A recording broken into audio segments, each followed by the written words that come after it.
कई लोग कहते हैं गुरुजी क्या दूध चढ़ाना जरूरी है शंकर पर? कई लोग कहते हैं गुरुजी क्या दही चढ़ाना जरूरी है शंकर पर? शहद चढ़ाना जरूरी है? घृत चढ़ाना जरूरी है? शक्कर चढ़ाना जरूरी है? शिव महापुराण की कथा कहती है 5 चीजें शंकर भगवान पर चढ़ती है। दूध अर्थात घर में लक्ष्मी की वृद्धि करता है, इसलिए चढ़ाया जाता है।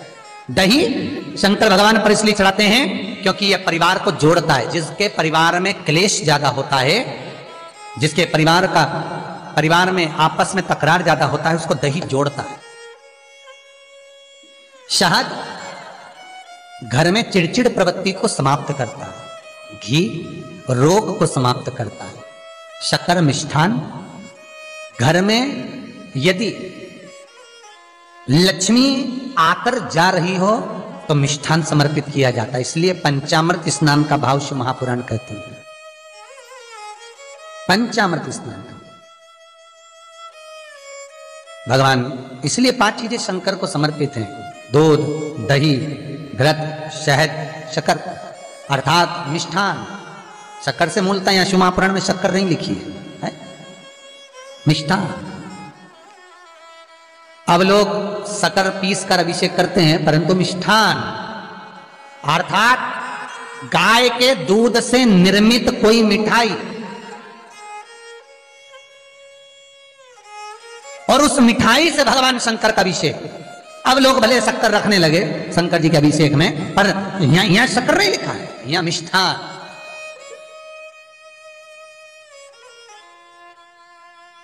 हमारे यहां साहित्य भाषा में कहते थे उसको खंड अर्थात मीठा।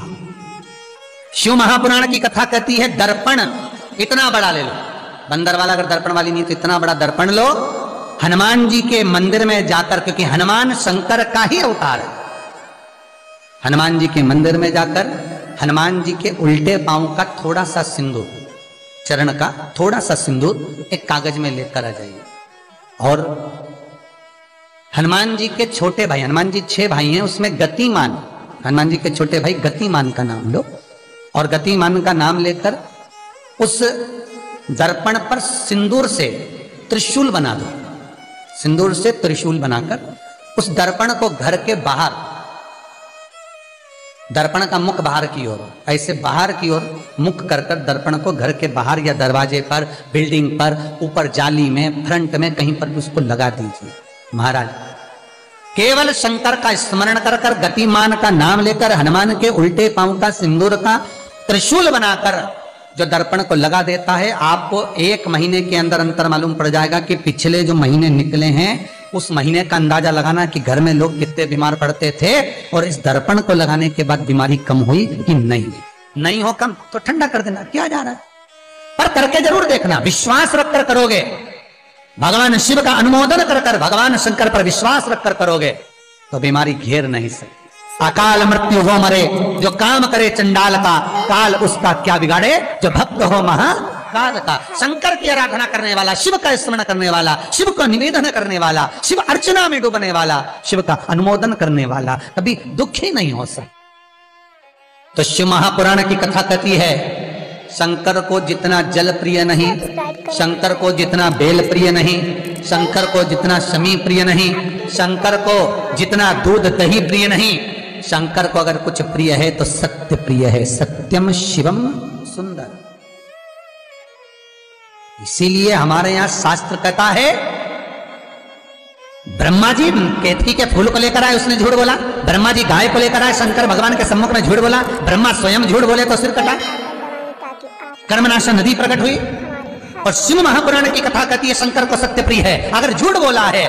इसीलिए शिव महापुराण का स्पष्टीकरण किया जाए, वर्णन किया जाए, तो पहले के समय में अदालत नहीं होती थी, पहले के समय में पंचायत नहीं हो सकती थी, पहले के समय में कोई सभाएं नहीं होती थी, पहले के समय में कोई निर्णायक मंडल नहीं होता था, पहले के समय में केवल एक निर्णय होता था।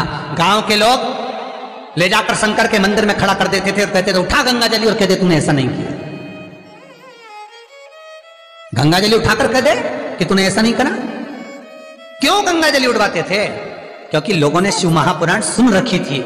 शिव महापुराण में श्री वेद व्यास जी वर्णन करते हैं कि शंकर के मंदिर में, शंकर के औरतले पर, शंकर के मंदिर के अंदर, शिव की चौखट पर, शंकर के अनुमोदन में, शिव महापुराण के अंतर्गत शंकर के अनुमोदन में शिव मंदिर में शिव चौखट पर अगर कोई भूल से भी झूठ बोल देता है तो उसकी जिंदगी नरक जैसी निकलती है महाराज। इसीलिए कहते तो उठा गंगा जली और कह दे तूने ऐसा नहीं, उठा बोल दे।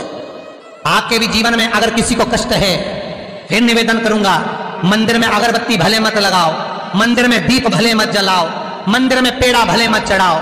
अगर आपके मोहल्ले में, आपके पड़ोस में, आपके परिवार में, आपके नजदीक में अगर कोई दुखी है, कष्ट में है, उसको यदि प्रेम की वाणी भी बोल ली है, एक रोटी भी प्रेम की खिला दी, किसी के चेहरे पर इस्माइल ला दी, तो मंदिर में दिया जलाने के बराबर है साहब। मंदिर में दीप जलाने के लिए बेलपत्र भगवान माता पार्वती के अश्रु से है, रुद्राक्ष भगवान शंकर के अश्रु से है, शमी पत्र उमा और महेश्वर भगवान शंकर के विग्रह के सुख से जो जल प्रकट हुआ है, उस जल से शमी की उत्पत्ति है महाराज। दोनों के मिलन से, दोनों के मिलन से। जैसे एक मुखी से लेकर 14 मुखी तक रुद्राक्ष होते हैं, आप पहले भी कथा में कहा, एक मुखी से लेकर 14 मुखी तक रुद्राक्ष होते हैं। सभी रुद्राक्ष का अपना अपना एक मंत्र होता है, अपनी अपनी एक साधना होती है जिसके अनुसार रुद्राक्ष काम करता है। एक मुखी रुद्राक्ष लक्ष्मी की वृद्धि के लिए होता है। कभी मौका मिले तो एक मुखी रुद्राक्ष का दर्शन करना। पर एक मुखी रुद्राक्ष जितना छोटे से छोटा होता है, जितना छोटे से छोटा होता है, उतना सुख दे। एक मुखी रुद्राक्ष लक्ष्मी की वृद्धि के लिए होता है, कार्य सिद्धि के लिए होता है।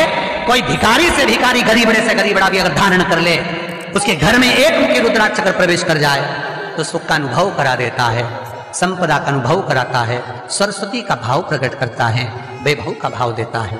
एक मुखी रुद्राक्ष का मंत्र है ओम ह्रीं नमः, ओम ह्रीं नमः। ये लक्ष्मी के लिए होता है। दो मुखी रुद्राक्ष बांधा को हरता है। कोई तकलीफ आ रही है, कोई प्रशासनिक कार्य है, कोई काम नहीं हो रहा, फाइल आगे नहीं बढ़ रही, बहुत तकलीफ आ रही है, तो दो मुखी रुद्राक्ष जो व्यक्ति धारण करता है उसका कार्य सफल होता है। दो मुखी रुद्राक्ष का मंत्र है ओम नमः। दो मुखी रुद्राक्ष का शिव महापुराण में जो मंत्र दिया है ओम नमः। विदेश्वर संहिता के अंतर्गत शिव महापुराण में रुद्राक्ष के 14 मुखी रुद्राक्ष के मंत्र दिए हुए। आप शिव महापुराण नहीं पढ़ सकते तो मंत्र लिख लें। दो मुखी रुद्राक्ष का मंत्र है ओम नमः। 3 मुखी रुद्राक्ष विद्या प्राप्ति के लिए होता है। कैसा भी अनपढ़ से अनपढ़ व्यक्ति हो, जिसको विद्या में रुचि ना हो, पढ़ ही नहीं पा रहा हो, चित्त वृत्ति ही ना लग रही हो, मन ही ना लग रहा हो, परसेंट कम से कम होते जा रहे हो, 3 मुखी रुद्राक्ष उस बच्चे के गले में लाल धागे में डाल दीजिए। नहीं डाल सकते तो बच्चे के कमरे में जहां वो पढ़ता है, विद्याध्ययन करता है, उसके कमरे में लगा दीजिए। 3 मुखी रुद्राक्ष का मंत्र है ओम क्लीं नमः, ओम क्लीं नमः। ये 3 मुखी रुद्राक्ष का मंत्र है। इन मंत्र को कैसे सिद्ध करना है वो आपको 14 मुखी के रुद्राक्ष के पूर्ण होने पर वर्णन कर दे। 3 मुखी रुद्राक्ष का वर्णन है ओम क्लीं नमः। 4 मुखी रुद्राक्ष खोई हुई वस्तु को प्रदान कर देता है महाराज। यदि कोई वस्तु आपकी खो गई है, कोई सामान आपका रखा गया नहीं मिल रहा, 4 मुखी रुद्राक्ष को एक चावल की कटोरी में, अक्षत की कटोरी में घर के केंद्र बिंदु में रख दीजिए महाराज। 4 मुखी रुद्राक्ष 2 रात्रि तक रखा रहेगा। तीसरी रात्रि को खोई हुई वस्तु आपके घर में कहीं पर भी प्राप्त हो जाएगी, पर होगी, मालूम पड़ जाएगा कि वस्तु यहां है।